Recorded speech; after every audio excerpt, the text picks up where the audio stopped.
إبراهيم وعلى آل إبراهيم في العالمين إنك حميد مجيد. قال الله تبارك وتعالى في كلامه المجيد: أعوذ بالله من الشيطان الرجيم. بسم الله الرحمن الرحيم. يا أيها الذين آمنوا أطيعوا الله وأطيعوا الرسول وأولي الأمر منكم فإن تنازعتم في شيء فردوه إلى الله والرسول إن كنتم تؤمنون بالله واليوم الآخر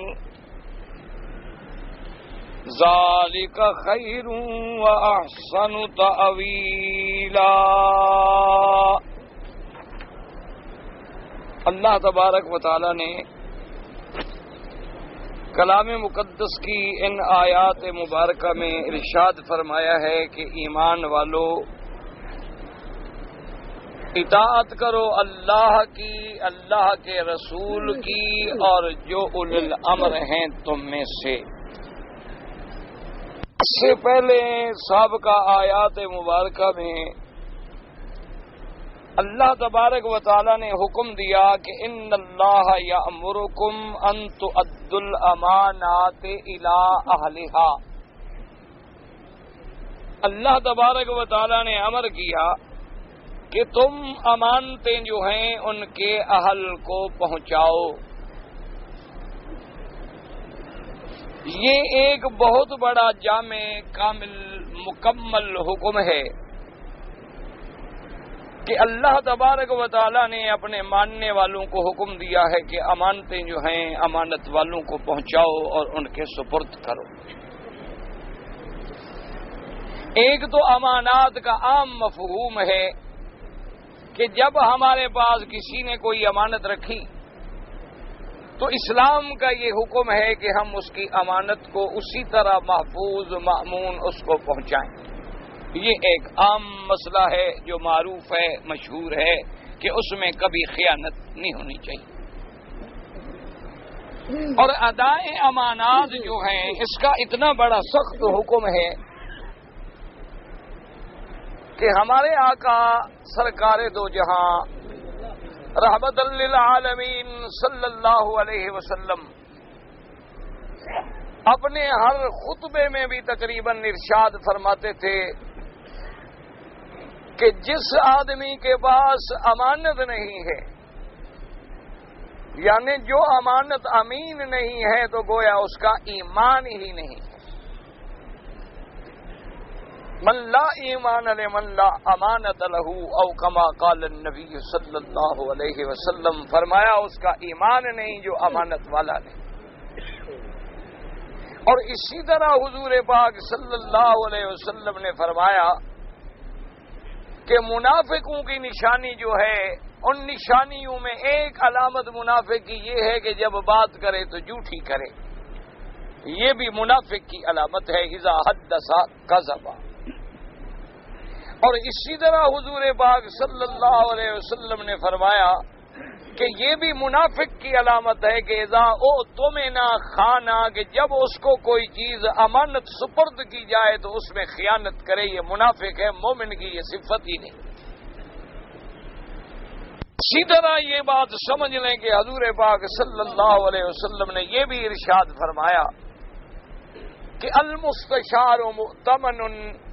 آپ نے فرمایا کہ اگر کوئی مشورہ مانگے تو امانت سے، دیانتداری سے مشورہ دو. تمہاری ذمہ داری ہے کہ اگر کسی مسلمان بھائی نے مشورہ مانگا ہے تو صحیح امانت کے ساتھ مشورہ دو. مشورے دینے والے کو امین ہونا چاہیے. اور اسی طرح آپ نے یاد رکھیں، یہ بھی دیکھا ہے اور پڑھا ہے اور ہزار بار سنا ہے کہ ہمارے آقا سرکار دو جہاں کا لقب کیا تھا؟ الصادق الوعد الامین، کہ اللہ کے نبی سچ بولنے والا، وعدہ پالنے والا اور امانت دار، امانت والا. اور اللہ نے جو فرشتہ اتارا میرے پاک نبی محمد مصطفیٰ پہ صلی اللہ علیہ وسلم، جو قرآن لے کے آیا، جو وحی لے کے آیا اس کی بھی صفت کیا بیان کی گئی کہ نزل بہ الروح الامین، کہ قرآن لے کے اترنے والا کون ہے؟ جبریل، اور جو امانت والا ہے کہ اللہ کی امانت میں کبھی خیانت نہیں کرتا۔ تو اس لیے یاد رکھ لیں کہ یہاں بھی اللہ نے حکم دیا کہ امانت جو ہے امانت والوں کو پہنچاؤ۔ اب امانات کا جو مفہوم ہے وہ صرف یہ ودائع پر نہیں ہے، بلکہ ہمیشہ یاد رکھیں کہ اللہ کے جو فرائض ہیں ان کو بھی پورا ادا کرنا امانت میں شامل ہے۔ کیا مانا؟ اللہ نے ہم پر نماز فرض کی، اللہ نے ہم پہ روزے فرض کیے، اللہ نے ہم پہ زکوٰۃ فرض کی، اللہ نے ہم پہ حج فرض کیا، تو ان تمام احکام کو اسی طرح ادا کریں جیسے کہ شریعت کا حکم ہے، اس میں خیانت نہ کریں۔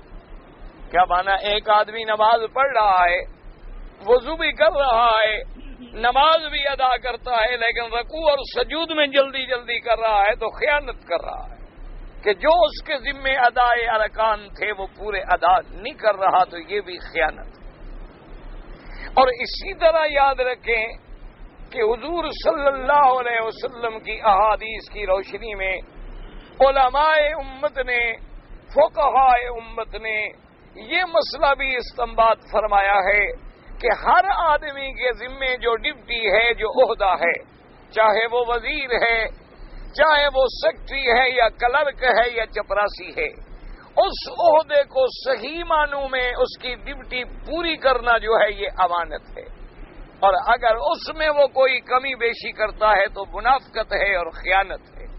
اللہ تبارک و تعالی نے اس سے منع فرمایا۔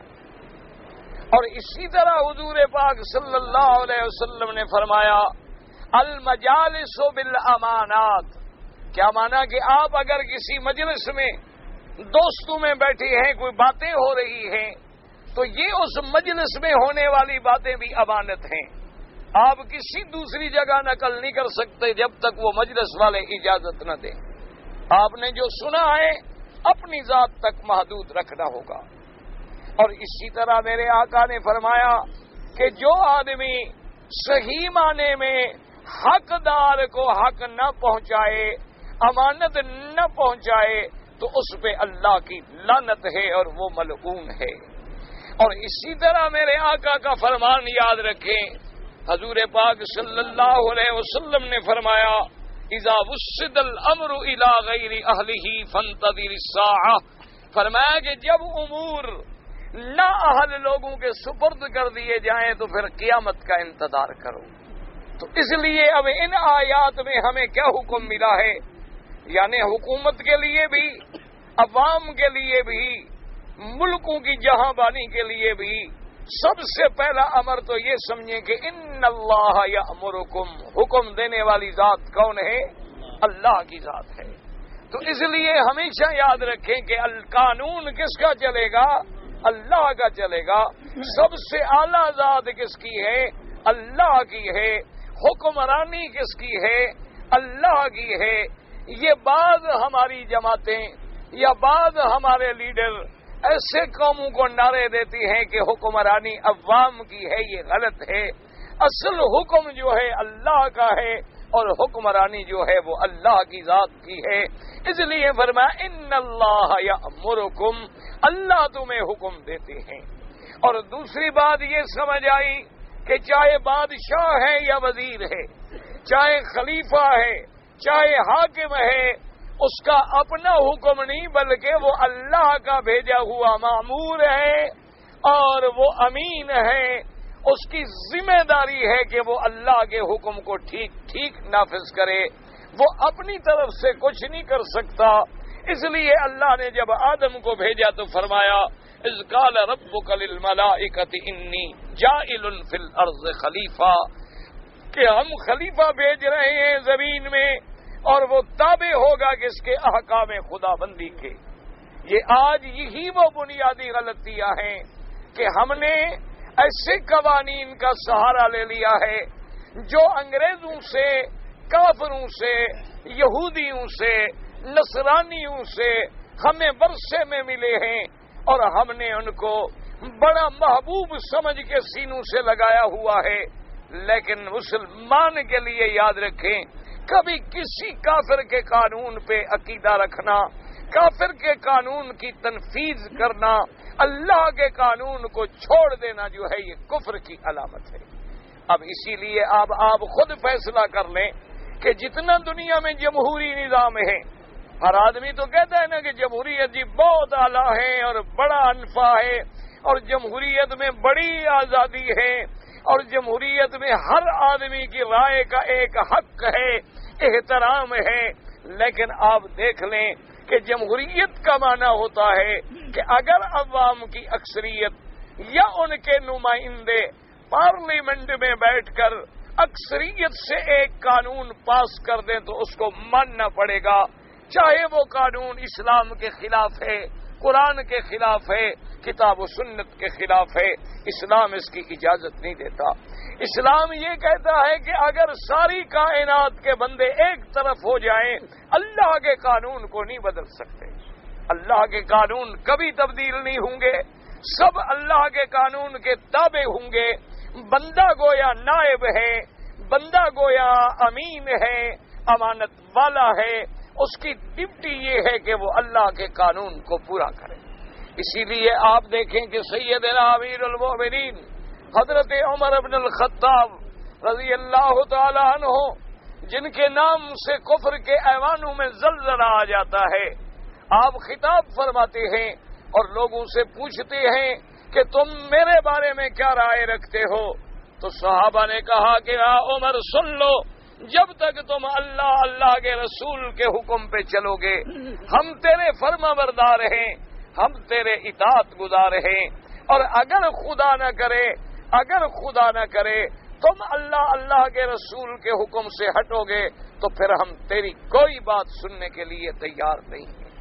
اس لیے ہمیشہ یاد رکھیں کہ یہی قانون اسلام میں اور یہی حکمرانی خداوندی میں اور یہی نظام محمدی میں صلی اللہ علیہ وسلم اور یہی نظام جمہوری اور کافری میں یہی بنیادی فرق ہے کہ مسلمان ہر بات میں اپنے اللہ کے حکم کے تابع ہے، اللہ کے حکم کے بدلنے کا اس کو کوئی اختیار نہیں۔ اور اسی طرح دوسری بات یہ بھی یاد رکھیں کہ جیسے ہم مثلا ملک میں 100 نوکری نکلے، 100 ملازمت کی جگہ خالی ہو تو ہمارے لوگ کیا کرتے ہیں کہ اس کو کوٹا وائز تقسیم کرتے ہیں، چاہے وہ آدمی اہل ہو یا نہ اہل ہو، اس کی بھی اسلام اجازت نہیں دیتا۔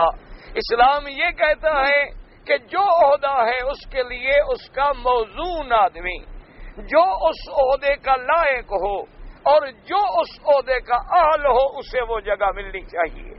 اگر تم نے اہل لوگوں کو ٹھکرا دیا، اقربا پروری کی، سفارش کی، کرپشن کی یا اپنی طرف سے کوٹا وائز تقسیمیں کی تو نتیجہ یہ نکلے گا، اللہ تبارک و تعالی رحمت کرے کہ وہ نظام کبھی کامیابی سے نہیں چل سکتا ہے۔ تو اس لیے پہلی بات کیا ہے کہ ان اللہ یأمرکم ان تؤدوا الامانات الی اہلھا، اور دوسرا حکم کیا ہے وَإِذَا حَكَمْتُمْ بَيْنَ النَّاسِ أَن تَحْكُمُوا بِالْعَدْلِ، اللہ نے فرمایا اور جب تم فیصلہ کرو لوگوں کے درمیان میں تو عدل سے کرو، یعنی جب فیصلے کی گھڑی آ جائے تو وہاں یہ نہیں دیکھا جائے گا کہ میرا بھائی ادھر ہے، میرا ساتھی ادھر ہے، میری قوم کا آدمی ادھر ہے، بلکہ اسلام یہ کہتا ہے کہ اگر ایک طرف مسلمان ہے اور ایک طرف کافر ہے، یہودی ہے، نصرانی ہے، ہندو ہے، تم عدل کرو، انصاف کرو، انصاف سے کبھی نہ ہٹو، جو اللہ کے احکام ہیں ان کو پورا پورا تول دو۔ اسی لیے سرکار دو جہاں صلی اللہ علیہ وآلہ وصحبہ وسلم نے ایک جملے میں مسئلہ حل کر دیا۔ آپ نے ارشاد فرما دیا کہ لو ان فاطمہ بنت محمد صلی اللہ علیہ وسلم اعاذها اللہ سرقت لقطعت یدها او کما قال رسول اللہ صلی اللہ علیہ وعلا آلہ واصحابہ وسلم، حضور پاک نے فرمایا کہ لوگوں خبردار، اگر محمد مصطفیٰ کی بیٹی سیدہ فاطمہ خدا نہ کرے چوری کرے تو محمد اس کا بھی ہاتھ کاٹے گا، کیونکہ اللہ کا قانون جو ہے وہ سب پہ نافذ ہوگا۔ اللہ کا قانون کسی کو رعایت نہیں دے سکتا۔ اللہ تبارک و تعالیٰ کے قانون میں عدل ہے، اللہ تبارک و تعالیٰ کے قانون میں مساوات ہے، اور آپ دیکھ لیں کافروں کے قانون میں کوئی عدل نہیں۔ انہوں نے بڑے بڑے عہدے رکھے ہوئے ہیں کہ یہ عہدہ جو ہے عدالت کے حکم سے مستثنا ہے، یعنی کورٹ اس کو طلب بھی نہیں کر سکتی، اس کو بلا بھی نہیں سکتی، اور وہ حاضری سے بھی مستثنا ہے۔ اور اسی طرح ان کو باقاعدہ اعزاز دیے جاتے ہیں اور باقاعدہ تحفظات دیے جاتے ہیں۔ اسلام اس کی اجازت نہیں دیتا۔ اسلام تو یہ مساوات سکھلاتا ہے کہ حضرت عمر کھڑے ہوئے خطبے کے لیے اور ایک آدمی کھڑا ہو گیا، اس نے کہا کہ یا امیر المومنین، ہم آپ کا خطبہ نہیں سنیں گے، ہم آپ کی تقریر نہیں سنیں گے۔ آپ نے فرمایا کیا بات ہے؟ انہوں نے فرمایا یہ جو آپ نے کپڑے کل تقسیم کیے ہیں، ہمارا اس کپڑے میں قمیض نہیں بن سکتا، اور آپ نے اسی کپڑے کا قمیض پہنا ہوا ہے، تو معلوم ہوتا ہے کہ آپ نے اپنے لیے زیادہ کپڑا لیا ہے۔ تو جب ایک بادشاہ اپنے لیے زیادہ لے رہا ہے تو ہم خطاب نہیں سنیں گے۔ تو حضرت عمر رضی اللہ تعالیٰ عنہ نے حضرت عبد الرحمن ابن عوف، حضرت عبداللہ ابن عمر اپنے بیٹے سے کہا کہ بیٹا کھڑے ہو کے جواب دو۔ تو حضرت کے بیٹے کھڑے ہوئے، انہوں نے کہا مسلمانوں گھبرانے کی بات نہیں ہے، اصل بات یہ تھی کہ ایک ٹکڑا میرے حصے میں تھا اور ایک ٹکڑا میرے باپ کے حصے میں تھا، دونوں کے قمیض نہیں بنتے تھے، تو میں نے اپنا کپڑا والد کو عطیہ کر دیا ہے۔ تو اب وہ آدمی بیٹھ گیا، انہوں نے کہا الآن نسمع، اب ہم آپ کی بات سنیں گے۔ تو یہ اسلام کی عدالت تھی، یہ اسلام کی مساوات تھی۔ آج دنیا سب کہتے ہیں، یاد رکھیں انگوٹھے چومنا بڑا آسان ہے، حضور پاک کے نام پہ جھنڈیاں لگا دینا بڑا آسان ہے، حضور کے نام پہ جلوس نکال لینے بڑے آسان ہیں، حضور صلی اللہ علیہ وسلم کے نام پہ سبیلے لگا لینا بڑا آسان ہے، قوالیاں سن لینا بڑا آسان ہے، لیکن میرے مدنی کی سیرت پیدا کرو، میرے مدنی سرکار کی عظمت پیدا کرو کہ جس طرح میرے آقا نے سرکار مدینہ نے ایک پیالے میں بیٹھ کے تمام صحابہ کے ساتھ غلاموں کے ساتھ کھانا کھایا ہے، کیا آج آپ کا حاکم یہ بات برداشت کر سکتا ہے؟ میرے آقا نے ایک پیالے میں پانی پیا ہے، پہلے اپنے غلاموں کو پلایا اور آخر میں آپ نے پیا ہے۔ میرے آقا نے اپنے ہاتھوں سے پتھر کھودے ہیں، میرے آقا نے اپنے جوتے مبارک کو خود ٹانکے لگائے ہیں، میرے آقا نے گھر میں لکڑیاں جلا کے اپنے گھر والوں کی کھانے میں مدد کی ہے۔ میرے آقا اگر چلے ہیں سواری پہ تو کبھی غلام کو بٹھایا ہے اور کبھی خود پیدل چلے ہیں۔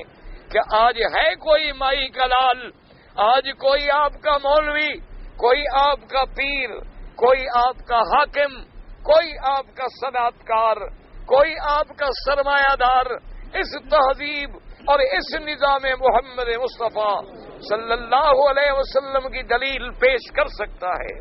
اللہ کے کعبے میں ٹھنڈے دل سے سوچیں، دماغ سے پارٹی بازی کو نکال لیں، ایمان سے کہیں جو جماعتیں عشق نبی کا دعویٰ کرتی ہیں، جو اپنے آپ کو عاشق رسول کہلاتے ہیں، ایمان سے کہیں کیا ان کے مولوی، ان کے پیر اپنے کسی ادنا مرید کو برابر بیٹھنے کی اجازت دیں گے؟ کیا وہ اپنے ادنا مرید کے ساتھ بیٹھ کے کھانا کھائیں گے؟ کیا ان کے گھر میں وہی کھانا پکتا ہے جو مریدوں کے گھر میں پکتا ہے؟ کیا ان کی دعوتوں میں وہی اہتمام ہوتا ہے جو ایک غریب کے لیے ہوتا ہے؟ یہ پھر صرف زبانی کلامی دعویٰ کر لینا، عشق کے دعوے کرنا بڑا آسان ہے، لیکن حضور پاک سرکار مدینہ اصحاب رسول اللہ رضوان اللہ علیہم اجمعین کے نقش قدم پہ چلنا جو ہے بڑا مشکل ہے۔ اب آپ اندازہ کریں کہ حضور کے خلیفہ ہیں، امت کے بادشاہ ہیں، افضل بعد رسول اللہ، اور حضور کے بعد ساری امت میں افضل ہیں۔ سیدنا ابی بکر جب خلیفہ بن گئے، ہاتھ پہ چادریں ڈالے ہوئے بازار میں بیچنے کے لیے کھڑے ہیں. حضرت عمر رضی اللہ تعالیٰ عنہ گزرے. انہوں نے پوچھا کہ یا خلیفۃ رسول اللہ، یہ آپ کیا کر رہے ہیں؟ آپ تو خلیفہ مسلمین ہیں، آپ بادشاہ ہیں، آپ اگر ان کاموں میں لگ گئے تو پھر امت کے کام کون کرے گا؟ تو حضرت صدیق نے فرمایا عمر تم بھی سچ کہتے ہو، لیکن میرے بھی تو بچے ہیں، ان کے لیے بھی تو مجھے کھانے کا انتظام کرنا ہے، آخر ان کی روٹی کا کھانے کا انتظام کہاں سے ہوگا؟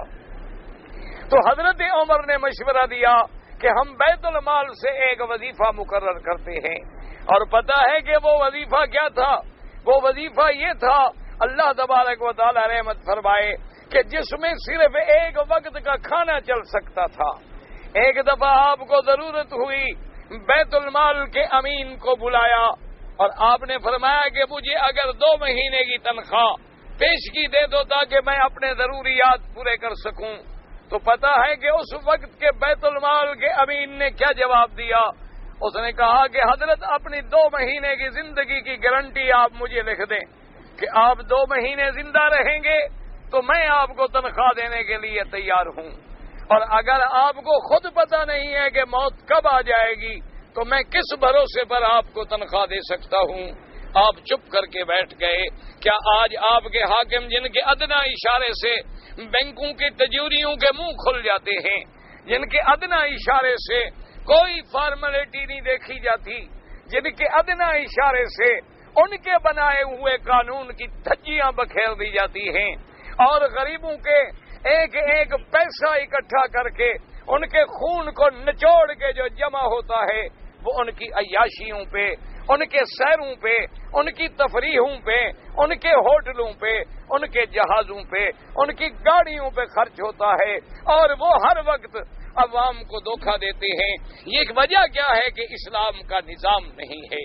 اسلام کے نظام سے بڑا عادلانہ نظام آج تک دنیا نہ پیش کر سکی ہے اور نہ قیامت تک پیش کر سکے گی. تو لہذا پہلا حکم ہمیں کیا ملا کہ امانت والوں کو پہنچاؤ. امانتیں اللہ کی ہیں تو پوری کرو، اور امانتیں بندوں کی ہیں تو پوری کرو. اور ایک بات یہ بھی یاد رکھ لیں کہ اگر آپ کے ذمے کسی کی امانت ہے، آپ کے ذمے کسی کے حقوق ہیں، اگر آپ نے زندگی میں ادا نہ کیے تو پتہ ہے قیامت میں کیسے ادا ہوں گے؟ پھر آپ کی نیکیاں اس کو بدلے میں دی جائیں گی، اور اگر نیکیاں بھی ختم ہو گئی تو ان کے گناہ تمہارے اوپر رکھ کے جہنم میں ڈالا جائے گا. تو اس لیے ادائے امانات.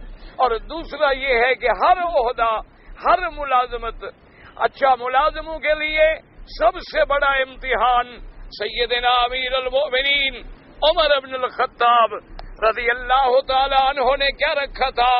آپ نے اپنے گورنرز کو آرڈرز کیے تھے کہ جب کسی آدمی کو نوکری دینی ہو اس کی نماز کا خیال کرو، کیونکہ الصلاۃ صلۃ بین العبد و بین الرب.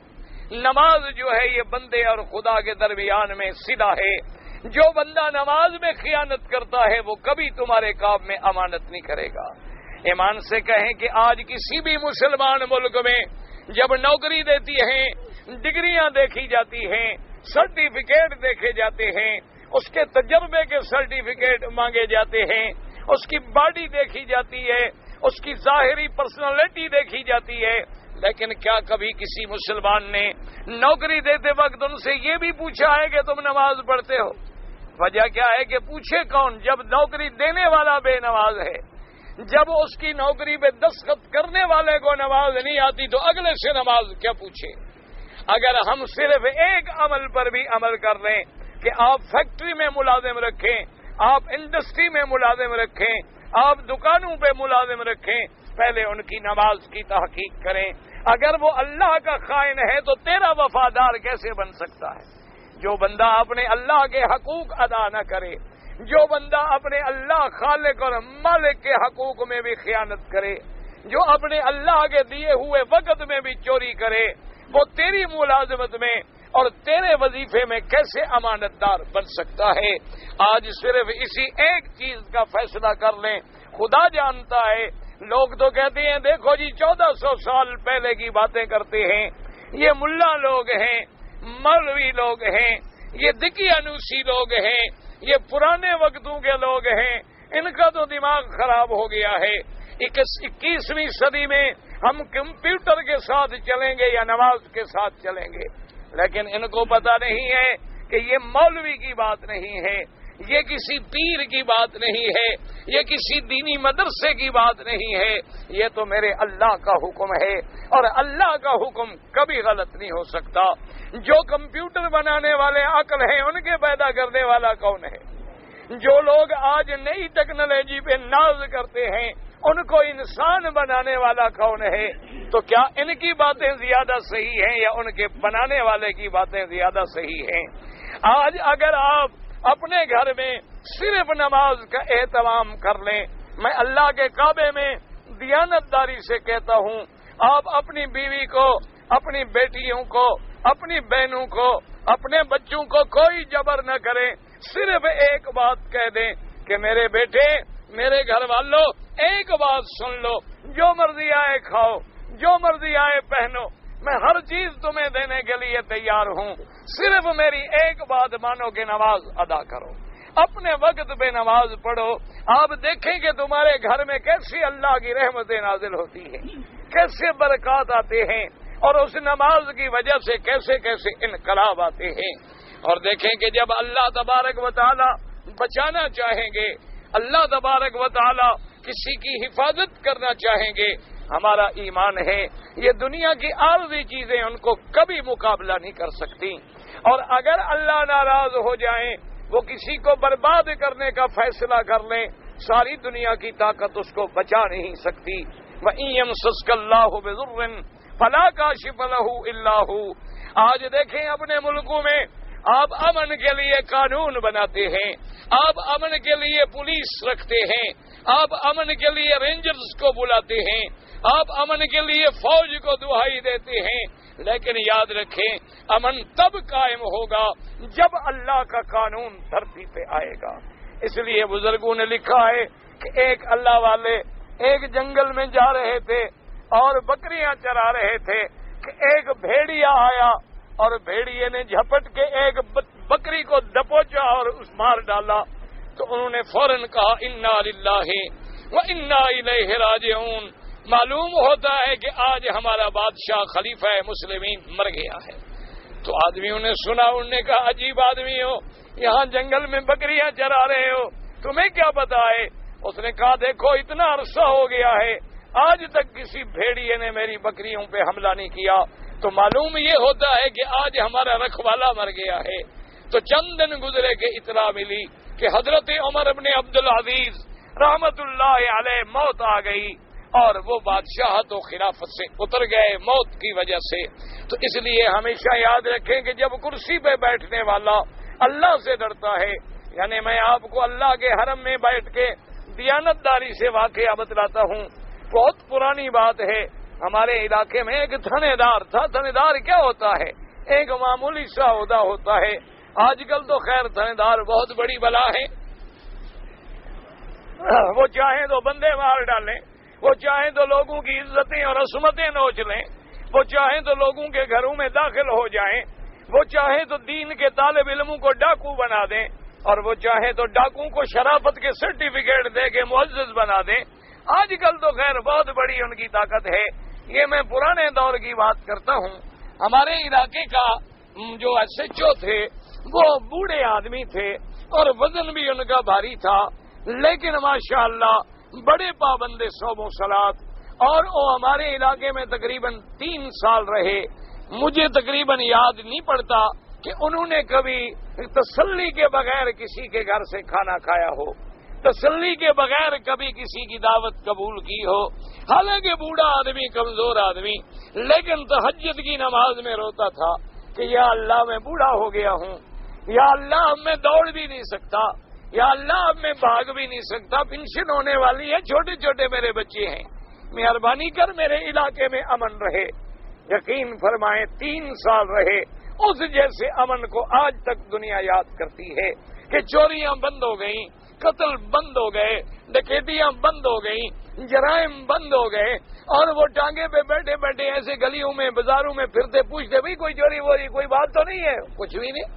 سب امن ہے، حالانکہ کچھ نہیں، صرف اللہ کے دروازے پہ گر گیا کہ یا اللہ میں عاجز ہوں، میں کمزور ہوں، میں بوڑھا ہوں، میں تو کچھ بھی نہیں کر سکتا، اور تو نے میرے ذمے ایک ذمہ داری رکھی ہے، اور 56 موزے ہیں ایک تھانے کے، 56 موزے میں تو گشت بھی نہیں کر سکتا، مہربانی فرما، میری ذمہ داری ہے اس علاقے میں امن رہے۔ اور اصول کیا تھا کہ جب پکڑ لیا مجرم کو چھوڑنا نہیں اور بے گناہ کو کبھی بلانا نہیں، جس کا نتیجہ یہ نکلا کہ امن قائم ہو گیا۔ آج بھی یاد رکھیں، امن تمہارے قانون سے قائم نہیں ہوتا، امن ڈنڈے سے قائم نہیں ہوتا، کسی کو پھانسی پہ لٹکانے سے قائم نہیں ہوتا، امن قائم ہوگا عدل سے، امن قائم ہوگا قرآن سے، امن قائم ہوگا محمد مدنی کے فرمان سے صلی اللہ علیہ وعلا آلہ وصحابہ وسلم تسلیما کثیرا کثیرا۔ اب جناب اگلی آیت میں جو آیت آج ہم نے تلاوت کی ہے، فرمایا یا ایھا الذین آمنوا اطیعوا اللہ وَأَطِیعُوا الرَّسُولَ وَأُولِي الْأَمْرِ مِنْکُمْ۔ اللہ نے فرمایا ایمان والو اطاعت کرو کس کی؟ اللہ کی، اور اطاعت کرو کس کی؟ محمد الرسول اللہ کی، اور اطاعت کرو کس کی؟ اولی الامر منکم، جو تمہارے اولی الامر ہیں۔ اب یاد رکھیں یہاں 3 حکم دیے گئے۔ ایک حکم تو یہ ہے کہ سب سے پہلے کس کی اطاعت ہے؟ اللہم صلی علی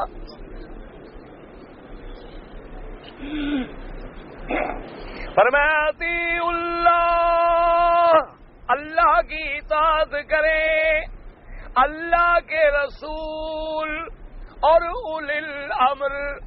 اب اولی الامر سے کون مراد ہے؟ اس میں 2 قول ہیں مفسرین کرام کے۔ اولی الامر کہتی ہیں جن کے ہاتھ میں نظام اور انتظام ہو۔ اس لیے حضرت حسن بصری، حضرت مجاہد رحمت اللہ علیہ، حضرت ابن عباس رضی اللہ تعالیٰ عنہ فرماتے ہیں کہ اولی الامر سے مراد ہیں علماء اور فقہاء، جن کے ہاتھ میں دین کا نظام اور انتظام ہے۔ لہذا اللہ نے ہمیں حکم دیا کہ ان کی اطاعت فرما برداری کرو۔ اور دوسرا قول یہ ہے کہ اولی الامر سے مراد کیا ہے؟ حکام، بادشاہ، وزراء، امراء، حکام، حاکم وقت، جو تیرا حاکم ہے، جس کے پاس نظام و انتظام ہے۔ اور بعض مفسرین نے فرمایا کہ جھگڑے کی کوئی بات نہیں، یہ دونوں قول ٹھیک ہیں، ہم علماء و فقہاء کی بھی اطاعت کریں گے، اور جو نظامی انتظامی معاملات ہیں ان میں اپنے وقت کے حاکم کی بھی اطاعت کریں گے۔ یہ دونوں قول جو ہیں ایک ہیں، ان میں کسی قسم کا اختلاف نہیں ہے۔ اب جناب سمجھیں کہ بعض حکم تو ایسے ہوتے ہیں جو بالکل واضح ہیں، منصوص ہیں، ان میں تو بلا واسطہ سیدھی اللہ کی اطاعت ہے۔ اللہ نے نماز فرض کر دی، اللہ نے روزہ فرض کر دیا، اللہ نے زکوٰۃ فرض کر دی، اللہ نے حج فرض کر دیا، تو اب ان احکام میں ہم سیدھی اطاعت کریں گے اللہ کی، اللہ کے احکام کی پابندی۔ اللہ نے فرمایا 5 نمازیں کوئی 6 نہیں کر سکتا، اللہ نے فرمایا زندگی میں حج 1 دفعہ فرض ہے، کوئی 2 نہیں کر سکتا، اللہ نے فرمایا سال میں 1 مہینے کے روزے ہیں، کوئی 1.25 مہینہ نہیں کر سکتا، اللہ نے فرمایا کہ سال گزرنے کے بعد اپنے اموال پہ 1 دفعہ زکوٰۃ ادا کرو، کوئی زیادہ نہیں کر سکتا، کوئی کم نہیں کر سکتا۔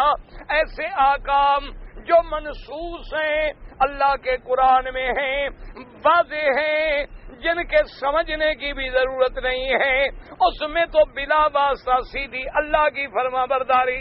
سمجھ رہے مسئلہ؟ اب احکام ایسی ہے کہ ان کا اصل تو قرآن میں موجود ہے، لیکن اجمال ہے، تفصیل کوئی نہیں۔ وہ تفصیل ہمیں کس سے معلوم ہوگی؟ حضرت محمد الرسول اللہ صلی اللہ علیہ وسلم۔ اب دیکھیں اللہ نے حکم دیا کہ نماز فرض ہے، لیکن قرآن میں کہیں نہیں لکھا کہ عشاء کی 4 رکعتیں ہیں، مغرب کی 3 رکعتیں ہیں اور فجر کی 2 رکعتیں ہیں۔ اب یہ تفصیل کس سے پوچھیں گے؟ حضرت محمد الرسول اللہ صلی اللہ علیہ وسلم۔ اللہ نے حکم دیا زکوٰۃ ادا کرو، لیکن زکوٰۃ کی پرسنٹیج کیا ہے؟ سونے پہ کتنی ہے، چاندی پہ کتنی ہے، اموال ظاہرہ پہ کتنی ہے، اموال باطنہ پہ کتنی ہے، اس کی تفصیل کون بتائیں گے؟ محمد الرسول اللہ۔ اور یہ بھی یاد رکھیں کہ میرے آقا سرکار دو جہاں رحمت للعالمین جو تفصیل بتاتے ہیں وہ ان کی اپنی طرف سے نہیں ہوتی، بلکہ ما ینطق عن الہوی ان هو الا وحی یوحی، وہ اپنی خواہش سے نہیں بولتے، اپنی خواہش سے فرمان نہیں جاری کرتے، بلکہ وہ بھی اللہ کی وحی ہوتی ہے۔ فرق اتنا ہے کہ ایک وحی وہ ہے جیسے قرآن جس کو آپ بھی پڑھتے ہیں ہم بھی پڑھتے ہیں، اور ایک وحی خفی اللہ اپنے نبی کے دل میں ڈال دیتے ہیں یا جبریل بھیج کے اپنے نبی کو سمجھا دیتے ہیں اور نبی کو فرماتے ہیں کہ آپ اپنی امت کو نمونہ بن کے دکھلا دیں۔ لقد کان لکم فی رسول اللہ اسوۃ حسنہ، حضور کا ہر عمل، حضور کا ہر قول، حضور کا ہر فرمان پوری امت کے لیے نمونہ بن گیا۔ تو اب اصل میں حضور کی اطاعت بھی کس کی اطاعت ہے؟ اللہ کی اطاعت ہے، لیکن اللہ تبارک و تعالی نے مستقل علیحدہ بیان کر دیا تاکہ کوئی چیز، کوئی آدمی یہ دیکھے کہ قرآن میں نہیں تو انکار نہ کر سکے کہ جیسے میرے حکم کی اطاعت ضروری ہے، اسی طرح میرے مدنی محمد مصطفیٰ صلی اللہ علیہ وسلم کے حکم کی بھی اطاعت ضروری ہے۔ اور کہیں فرمایا اطیعوا اللہ واطیعوا الرسول، اللہ کی فرما برداری کرو، اللہ کے رسول کی فرما برداری کرو۔ اور کہیں فرمایا وَمَن يُطِعِ الرَّسُولَ فَقَدْ أَطَاعَ اللَّهَ، جس نے میرے رسول، میرے نبی مدنی سرکار کی اطاعت کی اس نے گویا اللہ کی اطاعت کی، کیونکہ اللہ کے نبی اپنی طرف سے کوئی حکم جاری نہیں فرماتے، وہ بھی اللہ کے احکام کے پابند ہیں۔ اللہ کے احکام میں تبدیلی کا اللہ نے اپنے پاک پیغمبر کو بھی اختیار نہیں دیا، یعنی جو چیزیں اللہ نے حلال کی ہیں کوئی حرام نہیں کر سکتا، اور جو اللہ نے حرام کی ہیں کوئی حلال نہیں کر سکتا۔ ایک دفعہ حضور صرف قسم کھا بیٹھے کہ میں آئندہ شہد کی شربت نہیں پیوں گا۔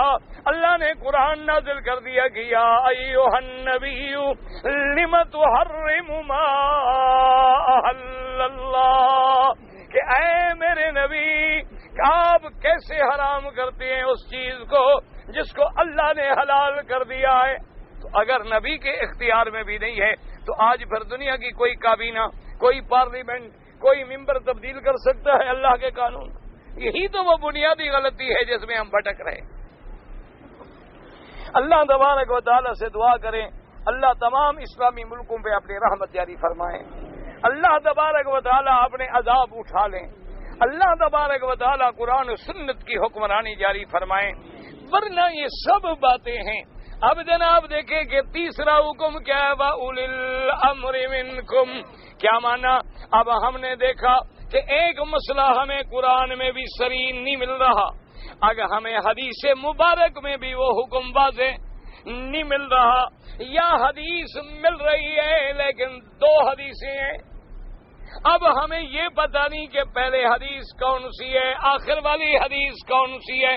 تو اللہ نے فرمایا اب کیا کرو؟ وَأُولِي الْأَمْرِ مِنْكُمْ، اب تمہارے مجتہدین، تمہارے علماء، تمہارے فقہاء، ان کی ذمہ داری ہے کہ وہ قرآن و سنت کی روشنی میں قانون کو سمجھیں۔ اب تم ان کی اطاعت کرو، کیونکہ دراصل وہ قانون کہاں سے نکالیں گے، ان کا مرجع کیا ہوگا، ان کا ماخذ کیا ہوگا؟ اللہ کا قرآن اور سنت محمد مصطفیٰ صلی اللہ علیہ وعلا آلہ واصحابہ وسلم تسلیما کثیرا کثیرا۔ کیونکہ بہت سارے ایسے مسائل پیدا ہو جاتے ہیں جن کا ذکر قرآن پاک میں صراحتاً موجود نہیں ہے، یا حدیث مبارک میں بھی صراحتاً موجود نہیں ہے۔ اب دیکھیں دنیا میں کئی مسائل پیش آ گئے، اب یہ خون کی تبدیلی کا مسئلہ ہے، اسی طرح آنکھوں کی تبدیلی کا مسئلہ ہے، اسی طرح دل میں بالوں بدلنے کا مسئلہ ہے، اسی طرح گردے بدلنے کا مسئلہ ہے، اسی طریقے سے اور مسائل ہیں، اسی طریقے سے بیبی ٹیوب کا مسئلہ ہے، اسی طریقے سے سپیکر پہ نماز کا مسئلہ ہے، اور ایسی چیزیں ہیں کہ جو میرے آقا کے زمانے میں ظاہر نہیں ہوئی تھی، حضور کے زمانے میں موجود نہیں تھی، صحابہ کے زمانے میں بھی موجود نہیں تھی، تو اس کا نتیجہ کیا نکلے گا کہ وقت کے علماء مجتہدین اور ائمہ فقہا رحمت اللہ علیہم اجمعین، جن کے تدین پہ اور جن کے علم پہ، جن کے تفقہ پہ امت کو یقین ہو، پھر وہ اجتہاد کریں گے، قرآن و سنت کی روشنی میں نظائر تلاش کریں گے، مسائل تلاش کریں گے کہ اس کا حکم جو ہے کیسے ہے۔ اس کی مثلاً ایک مثال دیکھیں کہ بھئی اگر ایک آدمی کا دانت ٹوٹ گیا ہے، کیا وہ دانت سونے کا لگا سکتا ہے یا نہیں لگا سکتا؟ اب اس کے مسئلے کے بارے میں ہمیں قرآن پاک میں کوئی واضح آیت مبارک نہیں ملتی، اور ہمیں حدیث رسول پاک میں بھی کوئی آیت، کوئی حدیث پاک، کوئی منصوص آپ کا فرمان نہیں ملتا۔ تو اب مجتہدین نے، فقہا نے قرآن و سنت کے ذخیروں کو تلاش کیا تو انہیں ایک حدیث ملی کہ ایک صحابی ہیں، میدان میں ان کی ناک جو تھی تلوار لگنے سے کٹ گئی، اور اس زمانے میں ابھی سرجری نے اتنی ترقی نہیں کی تھی، تو اس بیچارے نے کیا کیا کہ ایک چاندی کا پتلا بنوا کے یہاں رکھ لیا، لیکن کچھ عرصے کے بعد اس میں بدبو آنے لگی۔ اس نے حضور پاک صلی اللہ علیہ وآلہ آلہ واصحابہ وسلم تسلیما کثیرا کثیرا، آپ کی خدمت میں رجوع کیا کہ آمنہ کے لال، آپ دیکھ رہے ہیں میں مجبور ہوں، لیکن چاندی کے اس پترے میں بدبو پیدا ہو جاتی ہے، اور مجھے بتلایا گیا ہے کہ سونے کی یہ خاصیت ہے کہ سونے میں بدبو نہیں پیدا ہوتی، ہوا نہیں پیدا ہوتی، تو کیا مجھے اجازت ہے کہ میں یہ پترا سونے کا لگا لوں؟ حضور پاک نے اجازت دے دی۔ تو اس حدیث کی روشنی میں علماء نے مسئلہ نکال لیا کہ اگر ناک کی ضرورت میں سونے کا پترا لگ سکتا ہے تو دانت کی ضرورت میں بھی سونے کا پترا لگ سکتا ہے۔ تو اب مسئلہ انہوں نے خود نہیں بنایا، مسئلہ قرآن و سنت کی روشنی میں حل کیا۔ یہ کام ہے فقہا کا اور یہ کام ہے ائمہ مجتہدین کا۔ اسی طریقے سے دیکھیں کہ سیدنا امیر المؤمنین حضرت عمر بن الخطاب رضی اللہ تعالیٰ عنہ کے زمانے میں رمضان المبارک کی راتیں آئیں، آپ نے دیکھا کہ رمضان کی رات ہے، ایک قاری وہاں کھڑا ہے، اس کے پیچھے 4 آدمی ہیں، کسی کے پیچھے 5 آدمی ہیں، کسی کے پیچھے 10 آدمی ہیں، کسی کے پیچھے 2 آدمی ہیں، تراویح پڑھ رہے ہیں۔ تو حضرت عمر رضی اللہ تعالیٰ عنہ نے سوچا اور فرمایا کہ لو جمعنا علی قارئ واحد، کہ اگر ان سارے لوگوں کو ہم ایک امام کے پیچھے جمع کر دیں کہ سارے لوگ اکٹھے کھڑے ہو کے تراویح پڑھیں تو کتنی اچھی بات ہوگی، کہ بجائے اس کے کہ کوئی 2 آدمی ادھر پڑھیں، 4 آدمی ادھر پڑھیں، 10 آدمی ادھر پڑھیں، تو ایک تو وہ جماعت والی بات نہیں بنتی، اور ایک مسلمانوں میں جوڑ والی بات نہیں بنتی، اور ایک اسلام کی عظمت و شوکت کا اظہار نہیں ہوتا۔ تو حضرت عمر نے حکم دیا کہ کل رات جو ہے سب کے سب جو سب سے بڑے قاری ہیں ابی ابن کعب، ان کو حکم دیا کہ آپ تراویح پڑھائیں گے اور سارے صحابہ آپ کے پیچھے پڑھیں گے۔ تو اب سارے صحابہ جمع ہو گئے، سب نے تراویح پڑھی، حضرت عمر خوش ہوئے، صحابہ خوش ہوئے، کسی نے اعتراض نہ کیا۔ تو اب اس کا درجہ بھی کیا بن گیا؟ وہی جو میرے مدنی پاک کے فیصلے کا درجہ۔ اصل وجہ کیا تھی کہ تراویح کی اصل تو موجود تھی، حضور پاک نے بھی تراویح پڑھائی تھی، حضور صلی اللہ علیہ وسلم نے بھی 3 راتیں پڑھائی، تو اصل موجود تھی۔ اب صرف یہ تھا کہ علیحدہ علیحدہ کو اکٹھا کر دیں، تو اس پر جب سب صحابہ اکٹھے ہو گئے، اجماع صحابہ ہو گیا، کسی نے اعتراض نہ کیا، تو اس کا مقام بھی وہ بن گیا جو سنت محمد مصطفیٰ صلی اللہ علیہ وآلہ آلہ وصحابہ وسلم تسلیما کثیرا کثیرا۔ اور اسی طرح دیکھیں کہ حضرت عمر میں جب لوگ حضور کے زمانے سے دور آ گئے تو لوگ شراب میں کچھ زیادہ مجرم بننے لگے، زیادہ کیس آنے لگے شراب پینے کے۔ حضرت عمر رضی اللہ تعالیٰ عنہ نے سارے صحابہ بڑے بڑے اجلا کو جمع کیا اور آپ نے فرمایا کہ حضور کے زمانے میں سزا بڑی کم تھی، کہ اس وقت یہ جرم بھی کم تھا اور کبھی کبھی کوئی ایک آدھا کیس آتا تھا۔ اب لوگ ذرا بڑھ رہے ہیں اور اسلام کے ملک زیادہ فتح ہو رہے ہیں، اب لوگوں میں وسعت پیدا ہوتی جا رہی ہے، تو میرا خیال یہ ہے کہ ہم شرابی کے لیے کوئی سخت سزا مقرر کریں تاکہ وہ شراب پینے سے باز آ جائیں۔ اب سب صحابہ نے رائے دی، سب رائے دیتے آئے۔ حضرت علی، سیدنا علی رضی اللہ تعالی عنہ سے پوچھا کہ حضرت علی آپ کی کیا رائے ہے؟ حضرت علی نے فرمایا کہ میری رائے یہ ہے کہ اگر شراب پینا ثابت ہو جائے تو اس کو 80 کوڑے مارے جائیں۔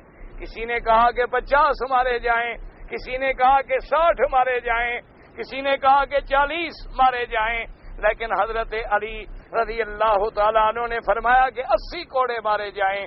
تو حضرت عمر نے پوچھا کہ حضرت علی 80 کوڑے کے لیے آپ کی دلیل کیا ہوگی؟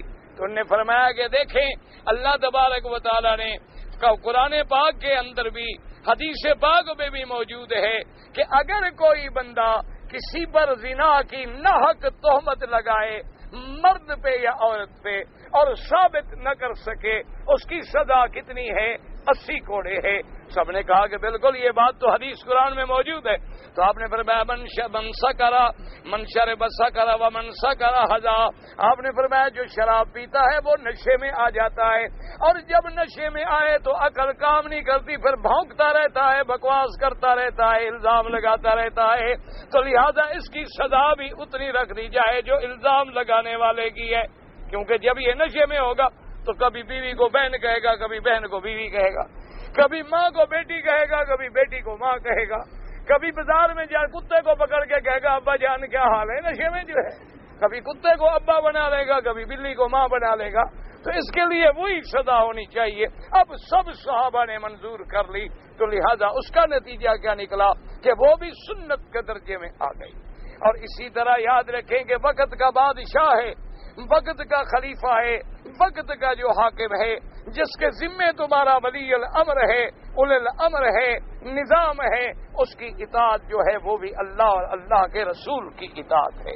لیکن اس میں فرق صرف اتنی ہے کہ جب تک وہ اللہ اور اللہ کے قرآن کے مطابق حکم دے، اگر کوئی حاکم ہمیں یہ حکم کرے کہ نماز نہ پڑھو، اگر کوئی حاکم ہمیں یہ حکم کرے کہ روزہ نہ رکھو، اگر کوئی حاکم ہمیں یہ حکم کرے کہ لڑکیوں کے نکاح کی کوئی ضرورت نہیں، تو ایسے کام میں اطاعت نہیں ہوگی، کیونکہ حضور پاک نے فرما دیا ہے لا طاعت مخلوق فی معصیت الخالق، کہ کسی بندے کی اطاعت ایسے احکام میں ہم نہیں کریں گے جب تک کہ وہ اللہ کی نافرمانی نہ کرے، اگر اللہ کی نافرمانی کرے گا تو پھر ہم فرما برداری نہیں کریں گے۔ اب آگے قرآن نے حل فرما دیا فَإِن تَنَازَعْتُمْ فِي شَيْءٍ فَرُدُّوهُ إِلَى اللَّهِ فَإِن تَنَازَعْتُمْ فِي شَيْءٍ فَرُدُّوهُ إِلَى اللَّهِ وَالرَّسُولِ إِن كُنتُمْ تُؤْمِنُونَ بِاللَّهِ وَالْيَوْمِ الْآخِرِ۔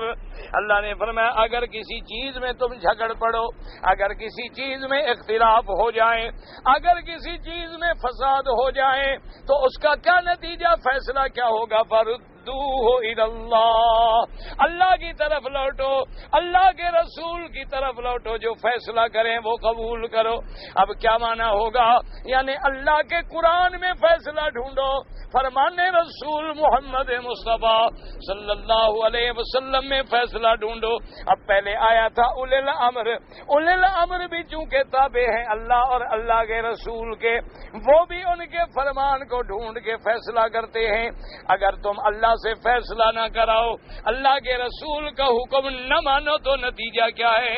وَمَن لَّمْ يَحْكُم بِمَا أَنزَلَ اللَّهُ فَأُولَٰئِكَ هُمُ الْكَافِرُونَ۔ جو اللہ کی اتاری ہوئی کتاب کے مطابق حکم نہ کریں، فیصلے نہ کریں، اللہ نے فرمایا وہ کافر ہیں۔ اب آپ اندازہ کریں، ایک تو یہ ہے کہ ہم اللہ کے حکم پہ نہ چلیں، اور ایک یہ ہے کہ اللہ کے حکم کی مخالفت بھی کریں، تو پھر آپ اندازہ کریں کہ وہ کیسے کامیابی ہو سکتی ہے۔ ایک ہے کہ بندہ گناہ گار ہے، خطا کار ہے، اللہ کے احکام پہ چل نہیں رہا۔ ایک یہ ہے کہ اللہ کے احکام کا باغی ہے، اللہ کے احکام کو توڑنے والا ہے، اللہ کے احکام کی مخالفت کرنے والا، اللہ کے احکام کے مطابق کافروں کے احکام کو چلانے والا۔ قرآن نے ایک جگہ نہیں کئی جگہ پہ فرما دیا کہ ان کا حکم کیا ہے جو کافروں کا حکم ہے۔ اس لیے ہر معاملے میں فیصلہ کس نے کرنا ہے؟ اللہ نے، اللہ کے رسول نے۔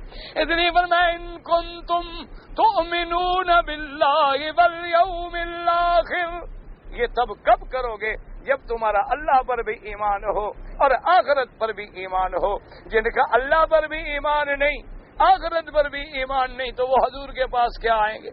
ذالک خیر و احسن تأویلا، اللہ کے رسول کے حکم پہ چلنا یہی بہتر ہے، اور اسی کا ہی بہتر انجام ہے، اسی کی بہتر عاقبت ہے کہ آپ اپنے ہر معاملے میں، انفرادی معاملہ ہے، اجتماعی معاملہ ہے، تمام کے تمام معاملات میں اپنا حاکم جو ہے اللہ اور اللہ کے رسول کو بنائیں اور ان کے فیصلوں پہ چلیں۔ اللہ آپ کو بھی مجھے بھی توفیق دے۔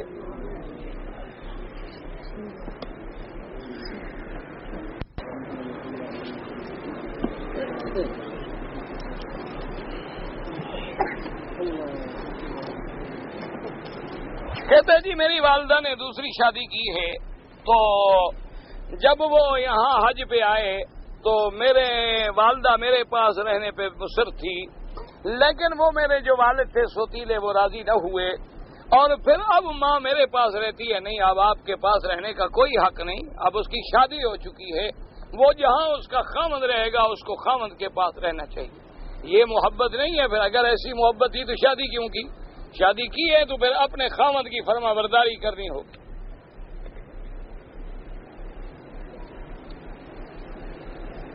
ایک اجنبی عورت ہے اور ایک مرد ہے، مثلا جیسے آج کل رواج ہے کہ ڈرائیور کے ساتھ عورتیں بیٹھ کے سکول جاتی ہیں ناجائز سے۔ کوئی عورت جو ہے، کوئی بچی جو ہے کسی غیر مرد کے ساتھ اکیلا بیٹھنا، چاہے سکول کے لیے ہو، مدرسے کے لیے ہو، بازار کے لیے ہو، جانا حرام ہے، ناجائز ہے، اللہ کے رسول کے حکم کے خلاف۔ ان کے لیے لازم ہے کہ باپ جائے، بھائی جائے، والد جائے، کوئی ساتھ جائے۔ کہتے ہیں جی کسی پیر کی بیعت ہونا لازمی ہے، کوئی لازمی نہیں، لیکن اگر کوئی اللہ والا آدمی ملے جو قرآن و سنت کے تابع ہو، حضور کے فرمان پہ چلنے والا ہو، تو ایسے آدمی سے تعلق رکھنے میں آدمی کو ہدایت ہوتی ہے، کیونکہ وہ آدمی کی راہبری کرتا ہے، وہ آدمی کے بیماریوں کا ایک روحانی معالج ہوتا ہے۔ لیکن یاد رکھیں جیسے ڈاکٹر اگر غلط ہو، عطائی ہو، تو انشاءاللہ قبر ملے گی، یعنی اگر حکیم غلط ہے تو جان کا خطرہ ہے، اور پیر غلط ہے تو ایمان کا خطرہ ہے۔ لہذا وہاں بھی صحیح آدمی ڈھونڈیں جو تمہارے روح کا معالج ہو، اس کو غور کریں، اس کے ہر عمل کو جانچیں کہ کیا وہ سنت رسول کے مطابق ہے۔ اگر وہ اللہ کے رسول کے مطابق ہے تو آمنا الحمدللہ، اللہ آپ کو نصیب کرے، اللہ ہمیں نصیب کرے۔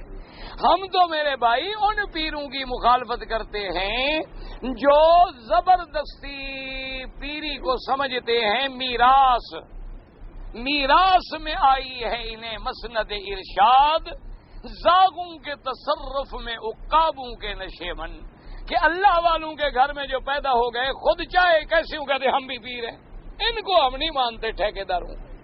یہ جو خود دین کے دشمن ہیں یہ پیر تھوڑے ہوتے ہیں، یہ تو خود اسلام کے مخالف ہیں۔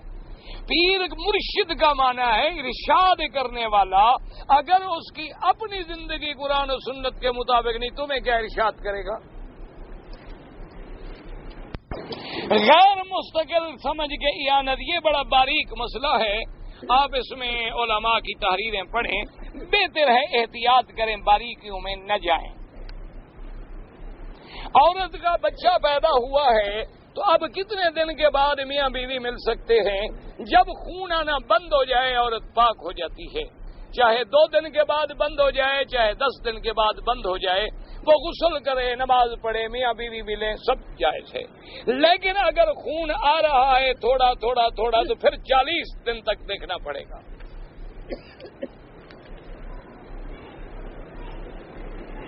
صحابہ کرام نے کبھی داڑھی نہیں کٹوائی جیسے ہم کٹواتے ہیں، بلکہ سنت کے مطابق ایک مشت سے زائد ہو تو کٹواتے تھے.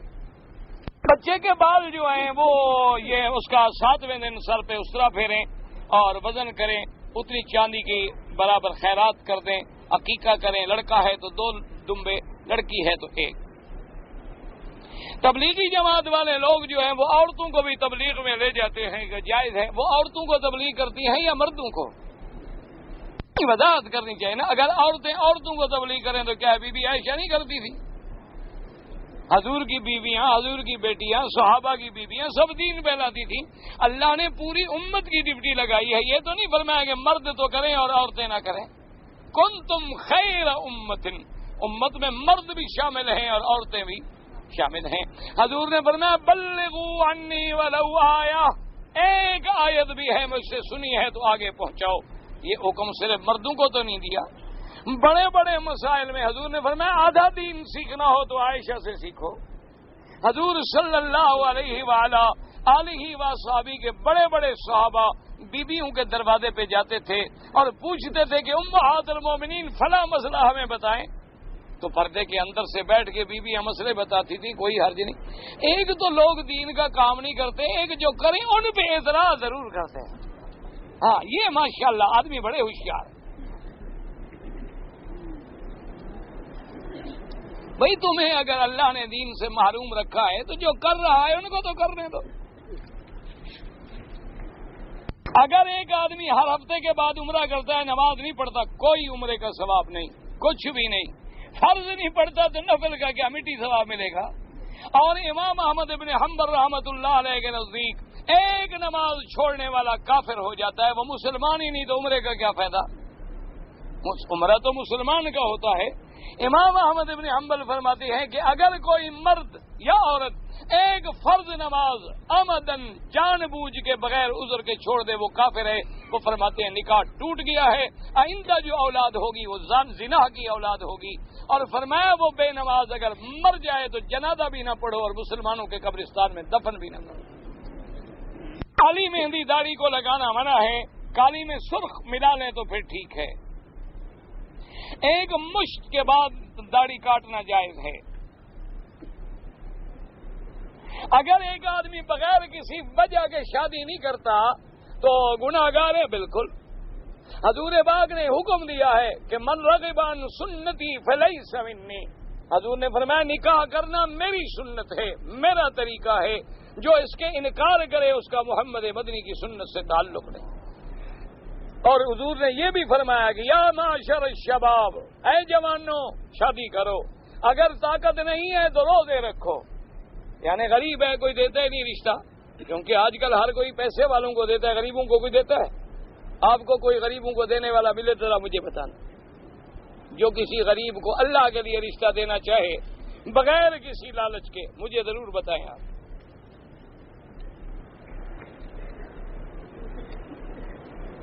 ایک آدمی کے پاس گائے تھی، وہ بیچ کے تبلیغ میں چلا گیا، کچھ قرض بھی تھا. تو تمہیں تو نہیں کہا ادا کرو، تمہیں کیوں فکر ہے؟